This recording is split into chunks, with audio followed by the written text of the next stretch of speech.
Assalomu alaykum azizlar, salomatmisizlar? Hashim School o'quv markazi Quva tumaniga keldi. 9-maktab umumiy o'rta ta'lim maktabida biz azizlar. Bu yerda bizni texnologiya fani o'qituvchilari kutib turmoqda. Intizorlik bilan 40 ga yaqin o'qituvchilar bilan hozir birgalikda ajoyib bir suhbat o'tkazamiz. Robototexnika haqida, Arduino haqida gaplashamiz. Shaxsiy rivojlanish haqida albatta ilmga targ'ibot qilib ketamiz. Qani ketdik azizlar.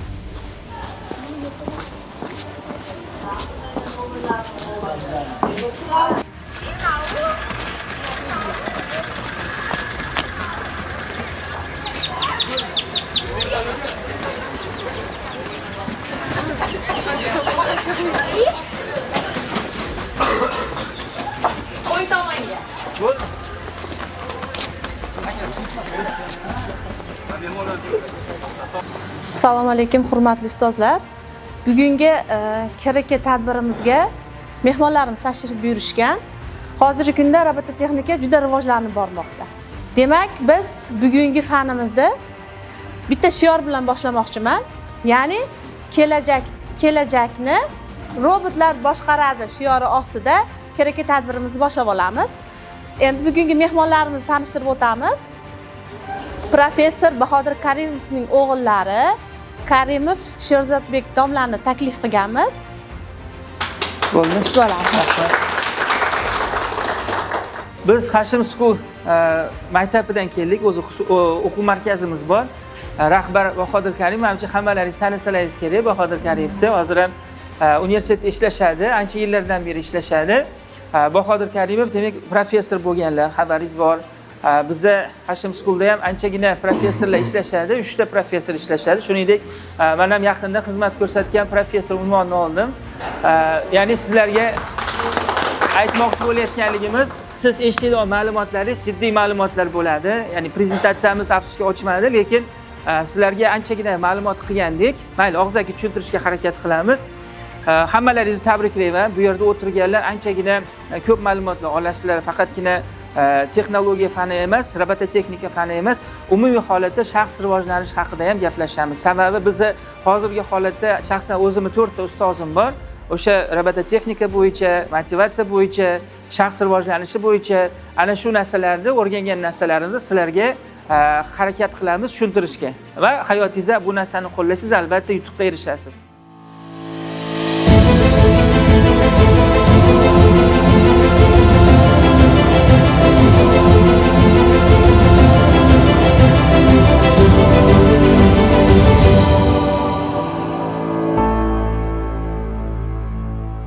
Texnologiya fani kirib keldi, robototexnika fani kirib keldi. Hozir hammalaringiz robototexnikadan, texnologiya fani o'qituvchilarisiz.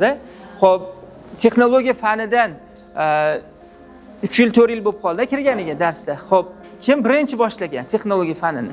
Faqat qo'l ko'tarib javob beramiz. 4 yil bo'ldimi mana kirib kelganiga? Kim 4 yildan beri o'rganyapti? O'qityapti? Ha, o'sha robototexnikani-da yo'q, o'qidi deyishlik boshqa narsa, shug'ullanishlik boshqa narsa. 4 yildan beri shug'ullanyapsizlarmi? 4 yildan beri shug'ullanyapsizlar. Yaxshi. Xo'p, bo'lmasa bunaqa deb savol beraylik. Xo'p, kim hozir texnologiyani o'qib oldi?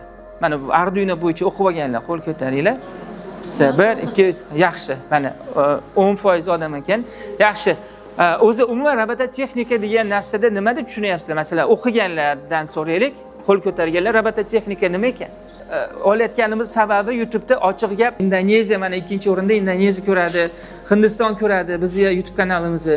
Shuning uchun sizlarning ma'lumotlaringizni biz olib chiqyapmiz. Bu 50 ta davlatda sizning gapingiz uje eshitilyapti degani. Shuning uchun sizlarga mikrofon tutyapmiz. Chiroyli holatda, o'zingizni yo'qotmagan holatda gapiraverasizlar azizlar. Demak, assalomu alaykum hurmatli ustozlar, aziz mehmonlar. Maktabimizga xush kelibsizlar. Demak, robototexnika deganda nimani tushunasiz degan savolga hozirgi kunda zamonamiz shiddat bilan rivojlanib ketyapti. Yangi texnika va ilg'or texnologiyalar kirib kelayotganligi sababli biz kelajak avlodga shu texnikalarni tuzatish va ularni yangilarini kashf qilish, natijada hayotda ishchi o'rnini kamaytirish maqsadida yangi qurilmalarni yaratish va shularni dastur orqali harakatlantiruvchi foydali qurilmalarni yaratishni oldimizga maqsad qilib qo'yganmiz deb o'ylayman. Endi asosan robototexnikani birinchi qadami mexatronika deb o'ylayman. Mexatronika. Mexatronika o'z gerbiga ega bo'lib, hop mexanika, elektronika va kompyuter texnologiyalari. Demak, uchalasi bir-biriga bog'liq holda biz birinchi shu uchalasini o'rgangan holda keyin robototexnikani tushunib boramiz deb o'ylayman. Zo'r. Demak, bundan tashqari shularni o'rganyapmiz, bularni nimalarni, yutuqlarni, kamchiliklarini o'rganyapmizda va shu darajada biz qurilmalarni tuzatish, ta'mirlash va yangilarini ishlab chiqarish robototexnika shunga yo'naltiradi deb tushunaman.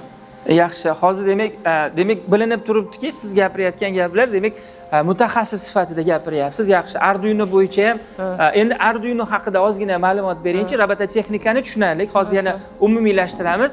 Endi Arduino, robototexnikada Arduinoning o'rni nima, qanday deb o'ylaysiz?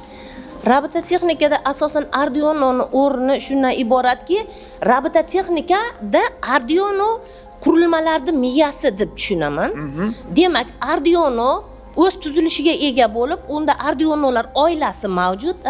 Arduino Uno, Arduino Nano, Arduino Pro Mini, Arduino Leonardo, demak shunga o'xshab qator o'z oilasiga ega bo'lib, Arduino shu biz kompyuterda, ya'ni yuqorida aytib o'tgan mexatronika bo'limidagi kompyuterda ishlab, dasturni yaratib, shu dasturimizni qurilmaga o'rnatilgan Arduino orqali ifodalanishi. Demak, aytmoqchimanki, shu qurilmaning miyasi Arduino hisoblanadi. Yaxshi. Demak, robototexnikada Arduino orqali, demak bitta so'z bilan aytganda, robototexnikani o'rganish uchun bir asosiy platforma. Asosiy platforma. Yaxshi. Yana zo'r. Ustoz, rahmat. Rahmat. Yana fikrlar bormi? Ajoyib fikrlar berildi. Demak, o'sha o'qiganligingiz bilinyapti, ustingizda ishlayotganligingiz, shogirdlar ham menimcha chiqarayotgan bo'lsangiz kerak. Assalomu alaykum, hurmatli ustozlar hamda mehmonlar. Xush kelibsizlar mana shu maktabimizga, tumanimizga. Bizi mehnat fani 2018-yildan texnologiya deb atala boshlandida, biz o'quvchilarga o'sha boshqa davlatlar bilan raqobatlasha oladigan darajada mutaxassislar yetkazib berish maqsadida darslarda, o'sha maktablarda texnika texnologiyalarni yaxshi o'rgatishimiz muhim bo'lib qoldi. Shu qatorda mana 4 yildan beri robototexnika biz o'sha texnologiya faniga kirib keldi. Robototexnika bu robotlarni yaratish, insonni mehnatini yengillashtirish, ishchi kuchini ozroq sarflagan holda mehnat unumdorligini oshirish maqsadida robotlar yaratiladi. Arduino bu robototexnikani boshlang'ich bo'limi bo'lib, o'sha o'zi harakatlanadigan mexanizmlar yasashda asosiy platforma hisoblanadi. Men mana shu Quva tumanida ochilgan Ahliddin domlani o'qitgan kurslarda birinchi qaldirg'ochlaridanman. Birinchi kurslarda o'qiganmiz va men o'sha Quva tumanidagi ixtisoslashgan maktabda ham ishladim. O'quvchilarga qo'ldan kelgancha bilim berib, ana shu meni birinchi o'sha dars bergan o'quvchilarim bu yil mana Farg'ona viloyatida birinchi o'rinda olishdi o'sha robototexnika musobaqalarida.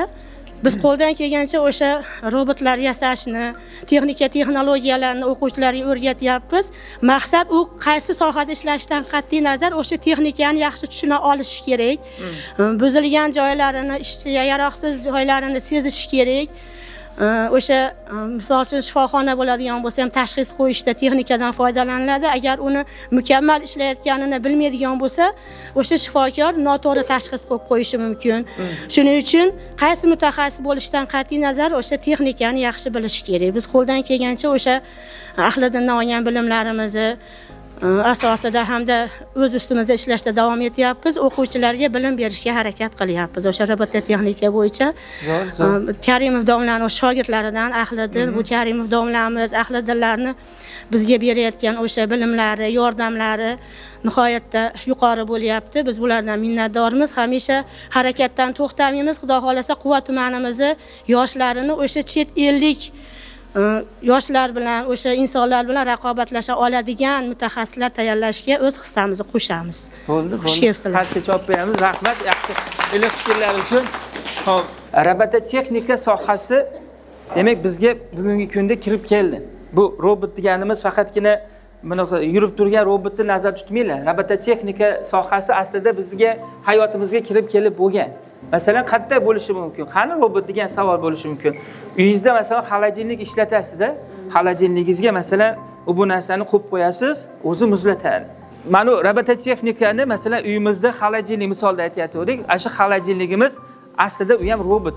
Nimaga? Chunki siz biror bir narsani qo'yib qo'yasiz, o'zi sovutadi, to'g'rimi? Agarda eshigi ochilib qoladigan bo'lsa, sizga signal beradi. Ya'ni bu aslida bu ham robot. Masalan, Zoomer degan mavzu bor, mana ustozlar Zoomerda, ana shu yerda atiga 5000 so'm turadigan Zoomer mana men degan LG kompaniyasini xolodilnigida ham turadi. Nimaga? Signal chiqarib beradi. Yoki bo'lmasa, uyingizda masalan eng oxirgi modeldagi, eng oxirgi rusumdagi avtomat kir mashina bo'lsa ham, LG mi, Haier mi, qanaqa bo'lishidan qat'iy nazar u yerda ham xuddi shunaqa. Demak, u ham siz narsa tashiysiz, sizga hattoki quritib, sizga chiroyli holatda qilib beradi. Hattoki dazmollangan holatda chiqaradigan nima robotlar bo'lib ketdi. Ya'ni mana shu ularning vazifasi sizga bu narsani sizga ehtiyojingizdan kelib chiqqan holatda sizga yaxshi imkoniyat yaratib beryapti. Tushunyapsizlar? Ya'ni bu aslida bular ham robot. Bular ham masalan ma'lumotni ya'ni kiritasiz, ma'lumot kiritayotganingizda o'sha if else degan nimalar bor. Masalan, texnikani o'rganganlar, Arduino'ni o'rganganlar yaxshi tushunadi. Shuni buyruqni kiritib qo'yganingizdan keyin bu sizga bemalol xizmatingizni qilaveradi. Vazifalarni berib qo'yasiz, bo'ldi. Vazifalarni qilib bo'lgandan keyin sizga signal chiqarib beradi. Bularda ham hattoki o'sha 5000 so'mlik zoomerlar qo'yilgan. E'tibor bering. Kichkinagina narsa, lekin katta vazifani bajaradi. Sizga signal beradi. Demak, ovozni berib turib, chiqarib bo'ldim, tugatib bo'ldim degan holatlar bo'ladi. Aynan mana shu narsalarni texnologiya fanida Arduino'da o'rgansangiz bo'laveradi. Demak, robototexnika haqida tushunchaga egasizlar ekan. Yaxshi. Demak, aslida olganda bolalarga shunaqa deb tushuntirsangiz bo'ladi. Robototexnika aslida texnikani o'ylashga o'rgatish degani. Masalan, deylik, mana hozir robotni qo'yib qo'ysangiz yuradi, salomlashadi, ingliz tilida suhbat qilsangiz suhbatlashadi, o'ngga tushib ber desangiz o'ngga tushib beradi. Ya'ni yoki bo'lmasam siz misol uchun men zerikib qoldim desangiz, faqat bu ingliz tilida o'zbekcha ashulalar yozganmiz, anchagina ish qildik. O'zbek tilida masalan gaplashsangiz ham gaplashadi. Ingliz tilida gaplashsangiz gaplashadi. Meni kayfiyatim yo'q desangiz, u o'zi o'ylab turib, ya'ni dasturlangan holatda sizga yaxshi kayfiyatingizni ko'tarishlik uchun hikoyalar ham aytib berishi mumkin.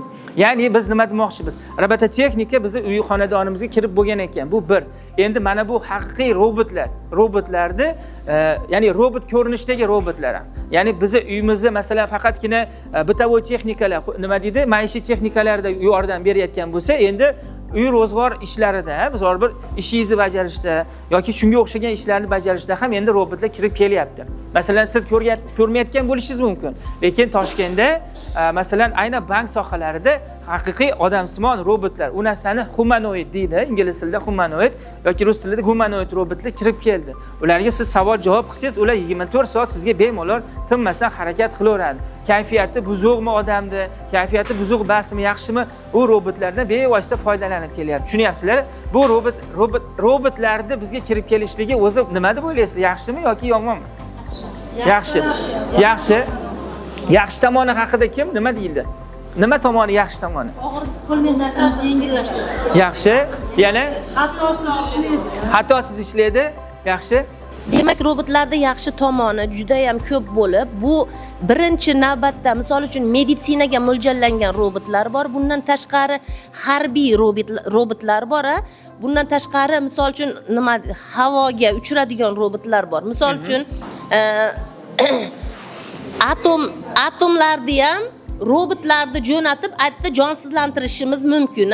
Suv ostiga ham robotlarni tushirishimiz mumkin. Inson qadami yetmaydigan joylarga robot bilan sinashimiz mumkin. Bundan tashqari meditsinaga ixtisoslashgan robotlarimiz, misol birorta bir bemorni dasturi shu robot xotirasiga kiritilgandan keyin o'sha bemorga tuzilgan dastur, ya'ni asosida robot shu bemorni davolashi mumkin. Misol uchun soat 12 da ichadigan dorisi, soat shu vaqtlar kiritilgandan keyin dasturiy qismiga, o'sha dasturiy qism davomida robotga, ya'ni robot xotirasiga kompyuterda dasturlashtirib joylanadi va o'sha bemorni shu robot davolashi mumkin. Robototexnika sohasida opa aytganlaridek juda ham ko'plab sohalarda ishlatilyapti. Qatta masalan, meditsina sohasi haqida gapirdingiz.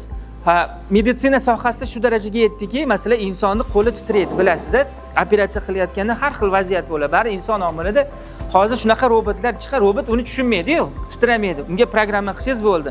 ana shu holatda nozik operatsiyalarni qilyapti. Bu bir. Qo'li titramaydi va inson operatsiya qila olmaydigan o'ta nozik holatlarda uzuncha o'sha operatsiyalarni qilib beryapti. Ya'ni nima deydi? Juda ham nana o'lcham degan narsa bor, masalan, o'sha holatdagi operatsiyalarni qilib beryapti. Yana robototexnika meditsina sohasida, masalan, o'tgan yildan beri boshlandi, Xitoyda turib, Yevropadagi bemorni masofadan turib robotni boshqarib turib operatsiya qilib beryapti. Bu ham bitta yangilik bo'ldi va natijada butun dunyoda hozir bu narsa keng ommalashib ketdi. Mutaxassis endi borishi shart emas. O'sha joyda turib internet orqali kirib robotni bitta simulyatsiyasini ushlab olib turib operatsiyani qilyapti. Bu qanday? Siz o'ylang, tafakkur qiling, qaysi darajaga yetib kelyapti robototexnika. Biz hozir robotni endi ko'rib turibmiz. Bugungi kunga kelib hozirga 500 mingdan ortiq ko'rdi butun Farg'ona bo'yicha.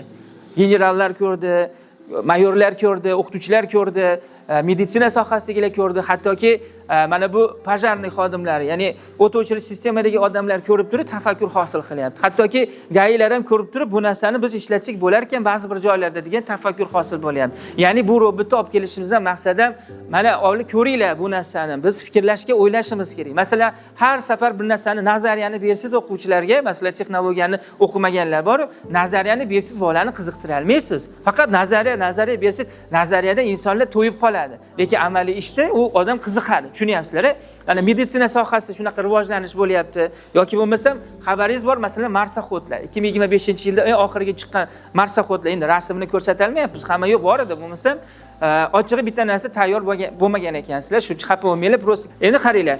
Mana bu narsa texnologiyalarni masalan deylik bu nimada marsaxodni oladigan bo'lsak rasmini ko'rgan bo'lishingiz kerak. Shu Marsda turib bizga yer yuziga demak ma'lumotlarni beryapti.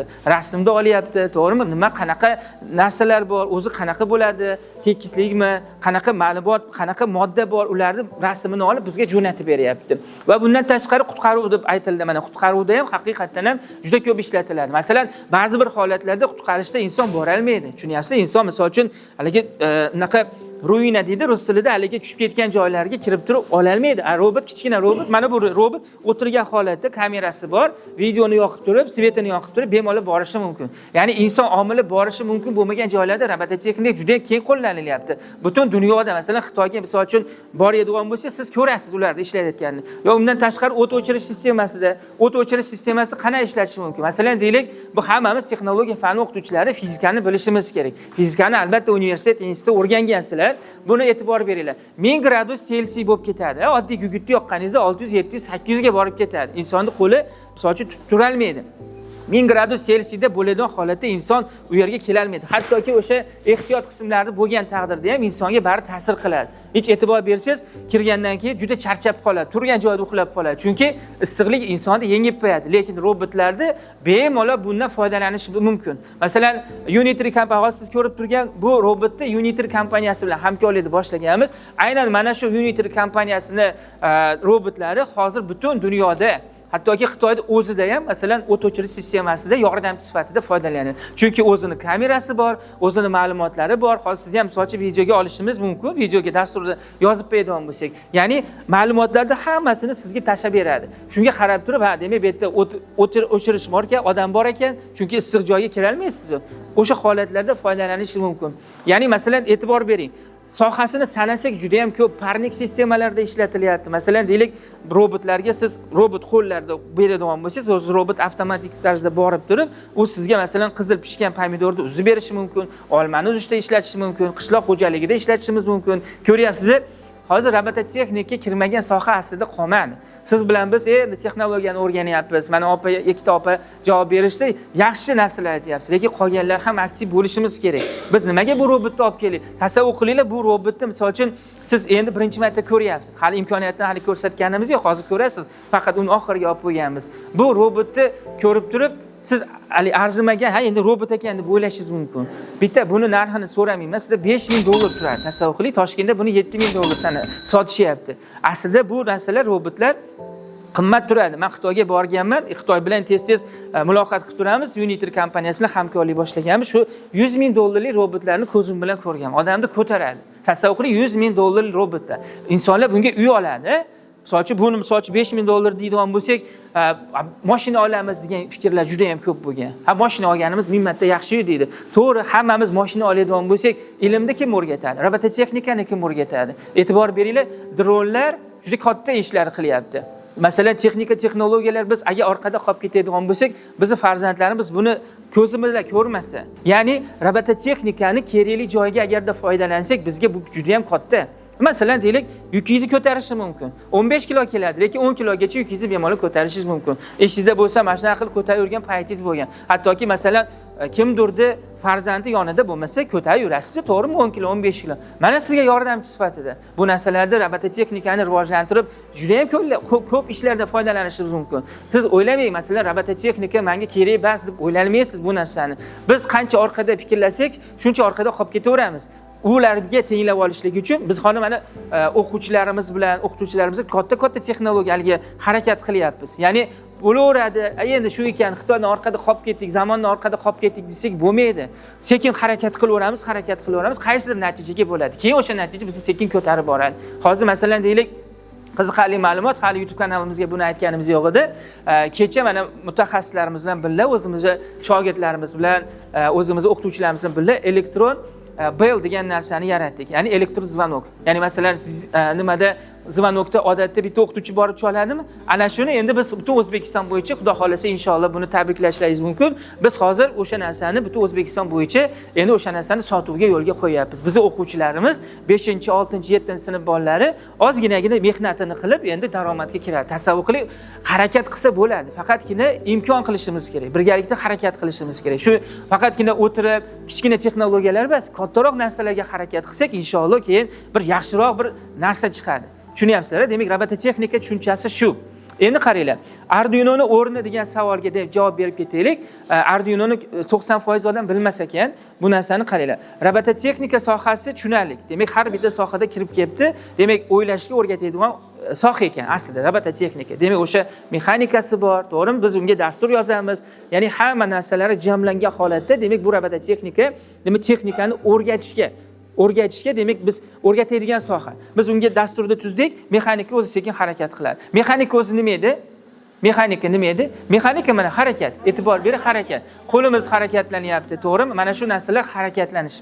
Ya'ni mana shu mexanikani harakatlantirish uchun biz unga dastur yozishimiz kerak. Dastur nimada bo'ladi? Platformada, demak, qanaqadir dastur. O'zi qanaqa dasturlar eshitgansizlar? Masalan, texnologiya fani o'qituvchilar o'qigansiz, tillar bor, masalan C++, C#, HTML degani bor, MySQL, SQL, Python dasturlash tillari bor. Ana shu dasturlash tillarida qaysi biri Arduinoda asos qilib olingan? Kim aytadi? Yaxshi, zo'r. C++ bo'ldi. Yana bitta narsani aytib qo'yay. Azizlar, hozir qaranglar.